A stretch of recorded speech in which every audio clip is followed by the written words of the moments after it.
Okay, Dr. Suhail, Assalamu alaikum. How are you, sir? Fine, fine. So, today the topic we are going to discuss is Iqbal and democracy. So, without wasting time, sir, let me ask you the very first question and your views on that. How did Allama Iqbal, alayhi rahma, perceive democracy in his scheme of things? And how did Iqbal relate democracy with the prevailing systems or ideologies? Your thoughts, please, on this, sir. So, so the point is that Iqbal was neither pro-democracy, neither he was not for democracy in the absolute sense of the word, nor he can say the more better appropriation would be he was for spiritual democracy. So before, how do this is a new term? It's a term which was I don't know whether it was invoked before by Iqbal, by anybody, any person, other person or not. So before going to what democracy, spiritual democracy can be, so you have to see how we see in Islam how fundamentally democracy can be seen. So does since Iqbal drew his inspiration primarily from the teachings of Islam. So you have to see how Islam sees democracy, how Islamic polity, how we can construe or how we can perceive democratic democracy as a political ideology or as a so even though democracy has roots from Athens, from the debates of Socrates and Plato, whether democracy is for masses or for classes. But in Islam, if you see what I should say, in Islam, you have to judge revelation, for example. When we say revelation, we say, how can revelation, there's an important thing, can revelation judge history, or revelation or the precepts of Quran, they are outside the history. So there can be two things. If the Quranic precepts are outside the history, so it can judge history. So you can see how things are nature. So they are absolute, they are eternal. But if you can construct them as part of some historical processes, some part of some historical and sociological order, then you have to see the Quranic precepts in that context. So as far as Islam is concerned, the primary sovereignty lies with Allah or God, and through that sovereignty, man acts as a caliph or khalifa. He executes whatever power through a will or through a sort of a sovereignty which is being assigned him being as Ashraf in that sense. So in the earlier stages in Islam, so after the death of Prophet and the four caliphs, even though there is not a strict, there have been contesting interpretations and histories, how power, the succession of power can be there. So when the time of Prophet was there, he was a sovereign. He was a representative of that sovereign. The source of inspiration was revelation. So there was no question as far as that is concerned. So once he died, people take the famous thing, Ya ayyuhal lazina amanu, Atiyullah wa atiyu Rasul, wa atiyu ulil min amri minkum. Obey God, obey Prophet, and obey men who are ulil amr. And there's a famous hadith for that, who are men. Ulil amr is that learned elite or pious elite, which pious elite which somehow is interested in what I should say is that pious elite to be how we can what I should say elect that elite, the religious elite, or who are going to legislate things for us in that sense. So you can say the first after Khulafai Rashidin, if you go to history, Islamic history, there have been Kharijites, there have been Sunnis, there have been Shiites, there are whole edicts. So how transfer of power as such can be take place? So in the main, the Sunni thing and the Shiite thing, we have Imamate and the other is Caliphate. The succession of power.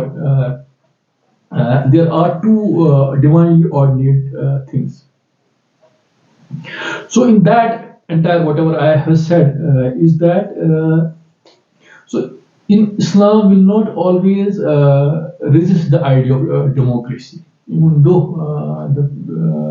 so the elites who are going to legislate or the pious elites. So there have been that golden ages after the death of Prophet and four caliphs and one exception of Umar bin Abdul Aziz. So people talk of mulukiyat and this is a famous thing how the kingship came, how kings, the role of kings comes, and how role of what I should say mulukiyat comes into being. So Islam will not always resort to the idea of democracy, even though it may be preferable for if that the pious religious elite they are pious, if they can consult, it can have from the spirit of Islam. So in that sense, I can say there is a sort of equality of men in eyes of God and law. So from this, you can say it all comes into picture. So I'm going to quote one scholar, a famous scholar, Al-Fundimiri. He says about Iqbal that he is unique, that he combines a tradition with modernity, with an eye for future. Iqbal belongs more to the political legal traditions, more to mystical traditions rather than political legal traditions. So in the sense that, for example, if Socrates said, "Know thyself," what Iqbal says that you have to change self within the self. So this thing leads to the important notions of transformation. So the initial act of complete appropriation of cosmos in the personality of agent, which is moving. For Iqbal, the future is not correlated to eternity, the plane of unrealized constructions, but for Iqbal, we can say his idea of Mardi movement, or his idea of how person comes closer to the spirit of revelation, and how he can visualize or realize power in that spirit. That will be more closer to what Iqbal wants us to perceive this democracy. So even sometimes that spirit of being closer to that thing, whether it's consultative or whether it's not consultative. So it's besides the point. So if it's consultative, all the good. This is.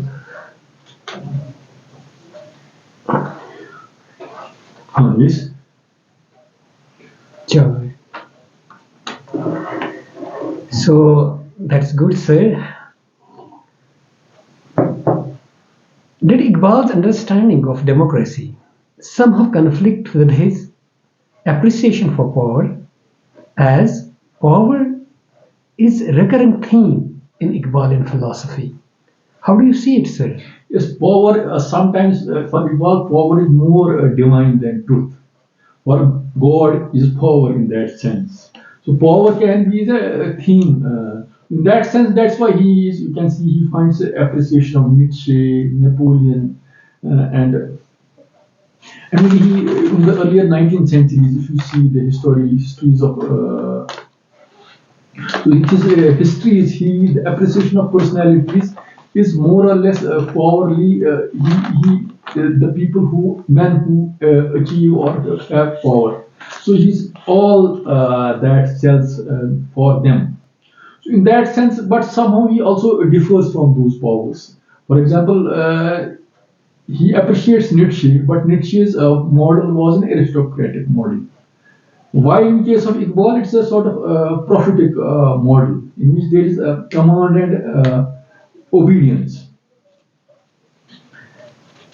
Because sometimes Iqbal will say that you have to shun your democratic way to surrender yourself to a mature person. For example, 100 donkeys will not produce one sane thought or in that sense. So you can say Iqbal is just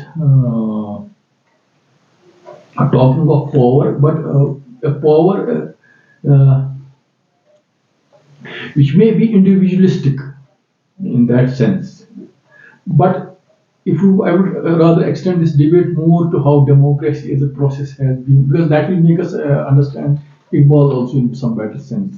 Because when Iqbal was there, the idea why Iqbal could be seen, what I should say, repellent to the democratic ideals. So if Churchill says that for Churchill, it's democracy is the worst form of government. But for Iqbal, uh, or Iqbal, or for democracy is worst form of government. But for Churchill, if it's worst form of government, democracy, but there is other forms are even worse than democracy. Okay. So you can see, so if you see how the British democracy, which is the mother of all democracy, so there's a famous thing, Magna Carta, how the kings had to somehow cede some powers to feudalists, and later feudalists had to cede some power in the form of negotiation to bankers, business like people, and later how that business people, how it just then trickled down to the common masses. So you can see, if I'll say in Urdu, Jagirdari or Shahanshayat, ya Mulukiyat, you can say. So there's a history to it. So if Iqbal, if it could get got assimilated in 200, 300 years after, how when British democratic model, how it went to French revolution, those ideas. So it was interplay of both business, feudal lords, the kings, how a sort of working relationship was constructed, and from later the liberal ideas, how they just interfaced with them, and how we arrived at a democracy in that sense. But if you carefully want to see the democratic way, when Iqbal famously said, "Democracy mein hum, what actually we count people rather than counting heads." So you can say how, even though it seems that the common definition of democracy is it is for the people, of the people, by the people, in that sense.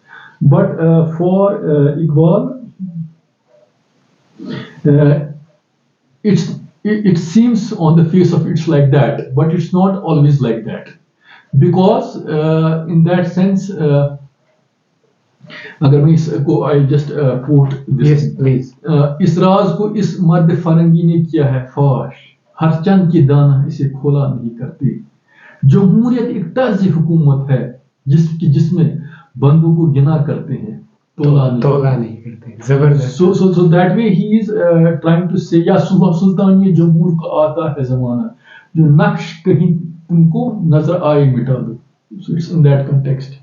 So you can say, even though the democracy, which apparently seems it's for the people, of the people, by the people, so beneath he wants to say the larger reality, that the role of aristocrats, the role of feudals, the role of business elites, how they somehow hijacked the system in his times, the way he felt it, in that sense. That's good, sir, and especially the verse you quoted finds an apt mention there.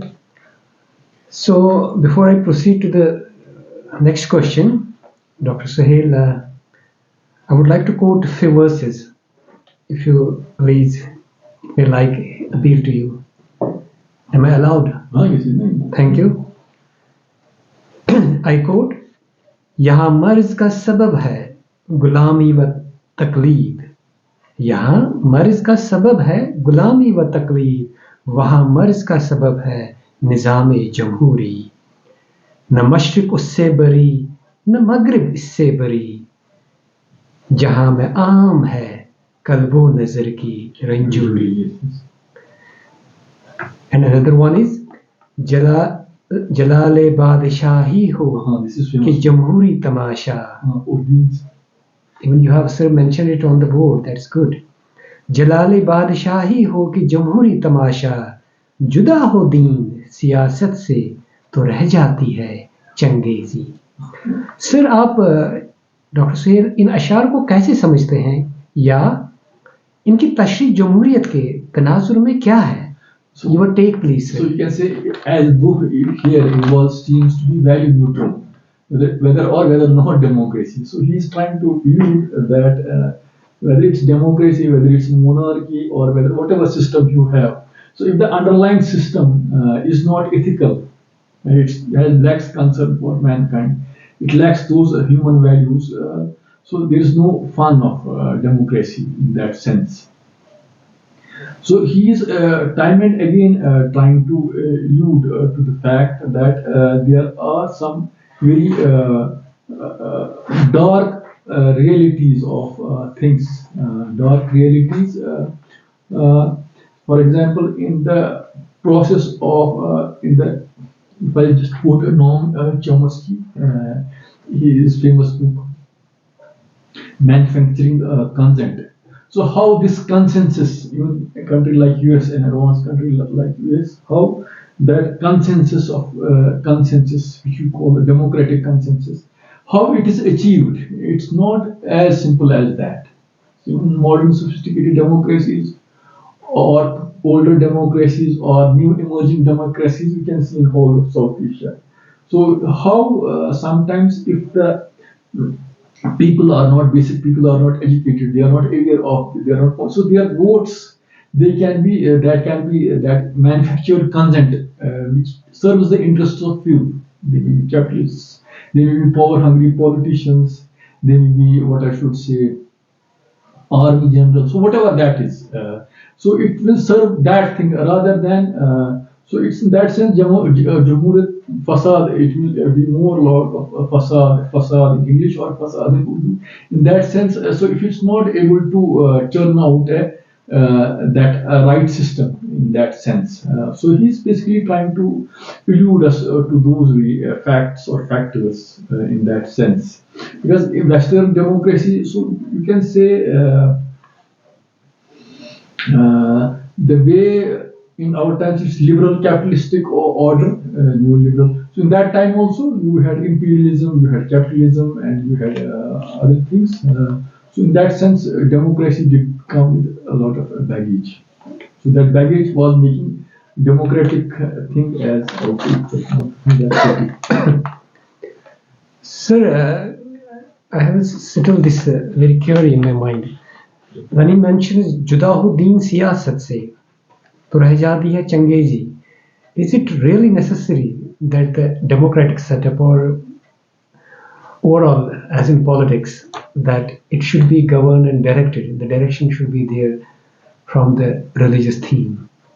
Is it so? So it's also maybe you can have how you can in our times also you can say democracy, how can there are four pillars like your legislature, your executive, your judiciary, and the fourth pillar is press. So you have checks and counter checks in the system, the way people thinkers have constructed it. But even the things when they have things are seen operating on a practical or level, a pragmatic level.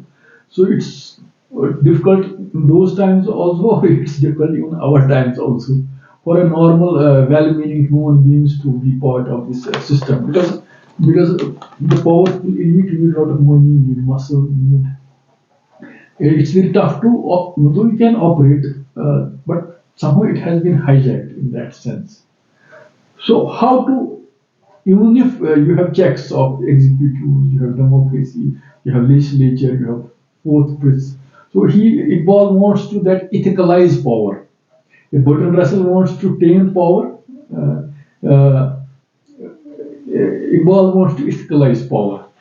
But how to ethicalize power? It's fear of Allah, or there's a fear of law in that sense. So it's a separate debate. So people who are secular Democrats, thought whether they are liberal Democrats, so they say that in this world we can construct a system, just like Athens. So we have constructed a system which has its defects, but it's best among other systems. So that's why even communist China, they will say we have the communist China, it's having democracy. Even though Russia is not a democracy, they will say we are also democratic. Even though the democracy may be the democracy of the decisions of that elite, or that politburo, or even in Muslim countries also we can say how power is not being shared by what I should say common people. And in that sense, it's not participating in that sense. So role of ethics, how to generate that ethics?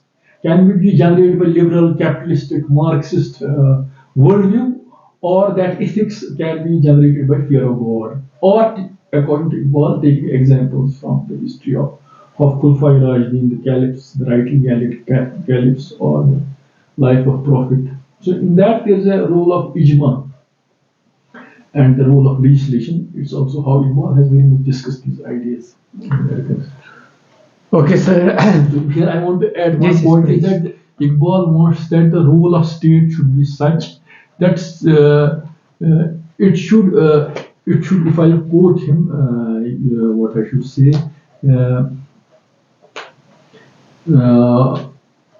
state should be such that it should allow, it should what I should help him to have that his spiritual being.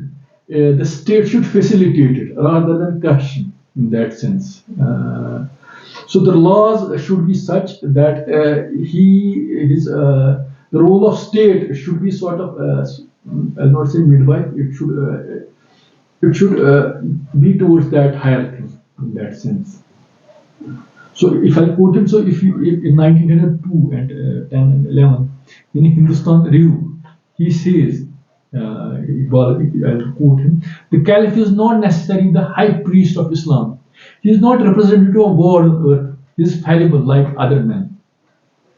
So even though caliph is the how you elect caliph, there can be interpretations, but even though caliph or khalifa, who is the representation of that sovereign, or Allah, so even though he can be fallible, and there are ways and means of what I should say making him accountable, and he is not a representative of God. He is fallible like other men.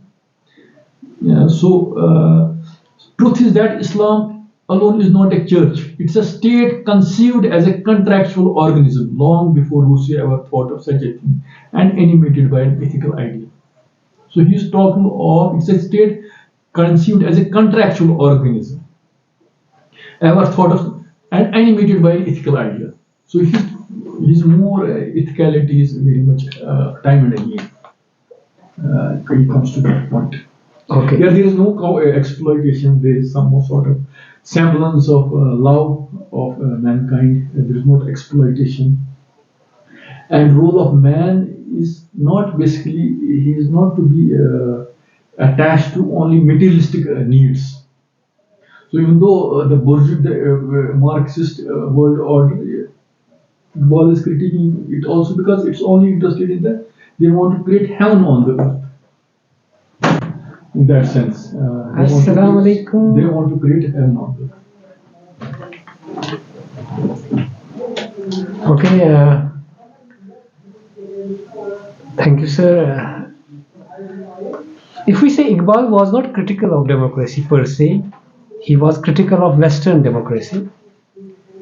Sir, am I right in formulation as far as Iqbal is concerned? Am I right so in saying that? You can say it in that sense. He was the way he has quoted. If I quote his one of his things, his,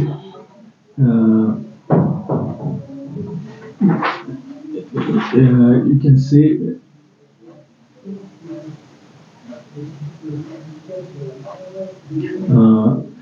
दे वो इस बात जमहूरी कबायद पाक तू समझता है आज़ादी की है वही साज कुहन मगरिब का जमहूरी निज़ाम जिसके पर्दों में नहीं गैर अज नवाए कैसरी सुल्तानी जमहूरी का आता है जमाना जो नक्श कुहन तुमको नजर आए तो somewhere he quotes that ये जो अंदरून इसका है तारीख तर जो है ना मगरबी जमहूरियत की जो उर्दू है ये चंगेज से भी है तारीख तर ये देव तूने क्या देखा नहीं मगरिब का जमहूरी निजाम तूने क्या देखा नहीं मगरिब का जमहूरी निजाम चेहरा रोशन अंदरून चंगेज से तारीख तर So he describes it like that. yes. हमने खुदशनासी और इट्स हमने खुदशाही को पहनाया जमहूरी लिबास हमने खुदशाही को पहनाया जमहूरी लिबास जब जरा आदम हुआ है खुदशनासो खुद निगल How do you perceive these lines, sir? It's in that context. After that there is तूने क्या देखा नहीं मगरिब का जमहूरी निजाम चेहरा रोशन अंदरून इसका चेहरा रोशन अंदरून चंगेज से तारीख है that's what I'm saying. Yes. So if we the way first of all maybe Iqbalian times maybe that's true in our times also but still in Iqbalian times the imperialism the way countries were fighting for the markets before after First World War. So you can say, even though what I should say, democratic spirit, he appreciates that this thing, but he is saying that beneath the veneer of this democracy, there are some ugly truths of capitalism. What I should say, ugly truths of how power operates basically in that sense. So the face of democracy may be nice. But beneath that democracy, it is being hijacked by an oppressive world order in that sense. So this is what he wants to do. So he would want to believe that democracy should be good. So he is against that facade of this, how it's being created.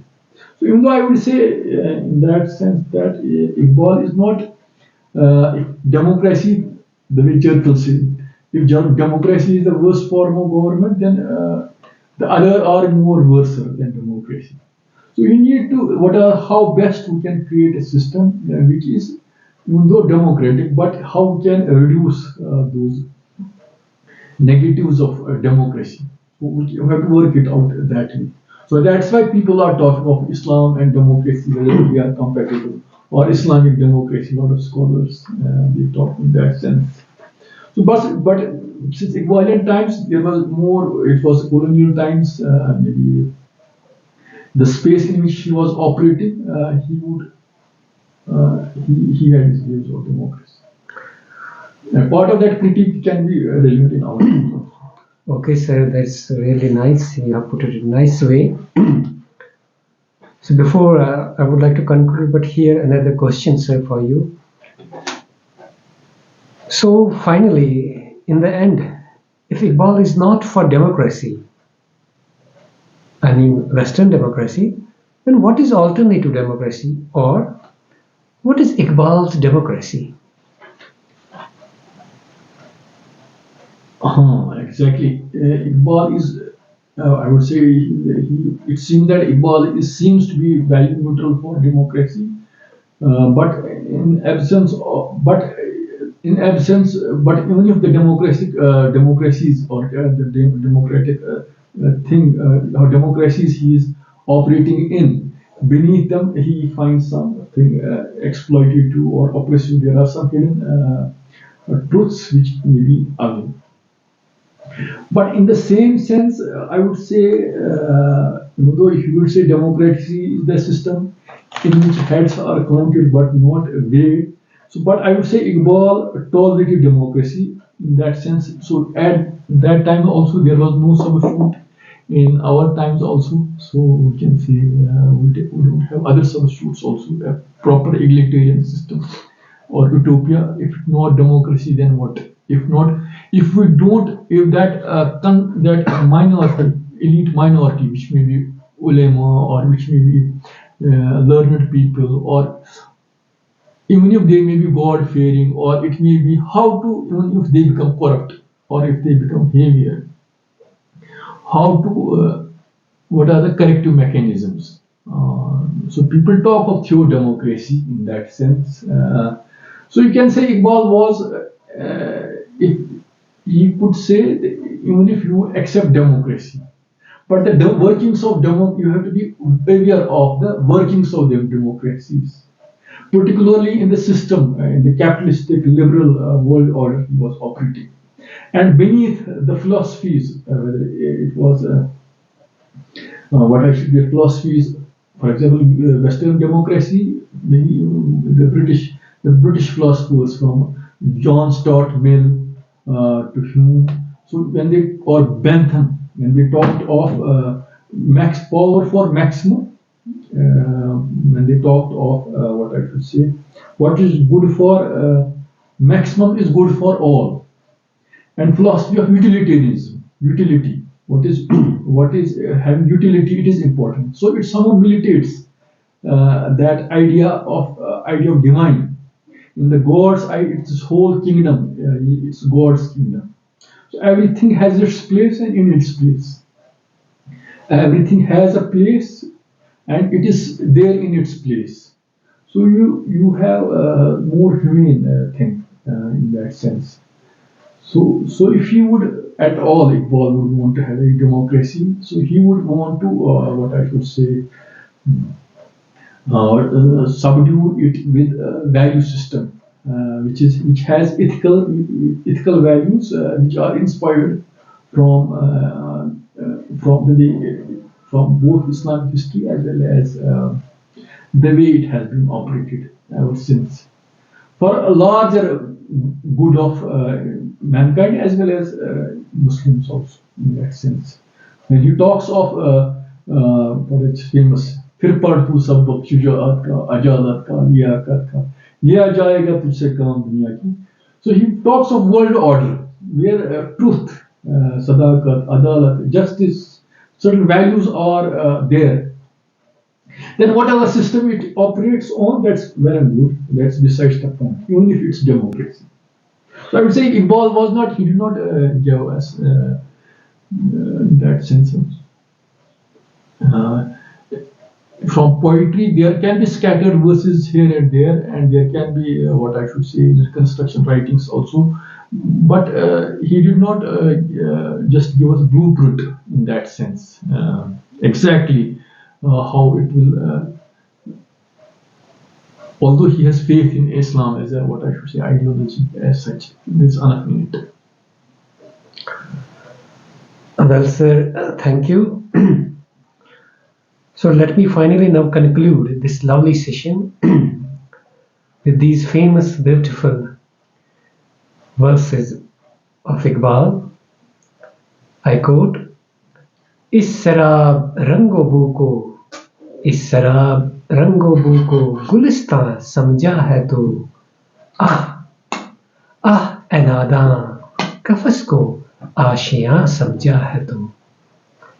है वही साजे कहन मगरिब का जमहूरी निज़ाम, है वही साजे कहन मगरिब का जमहूरी निज़ाम, जिसके पर्दों में नहीं नवाए Kesari. So, sir, finally, thank you very much. You have discussed and put your ideas in a much broader spectrum on this very topic, Iqbal and democracy. So, thank you very much, and may Allah bless you. Thanks. Thank you, sir.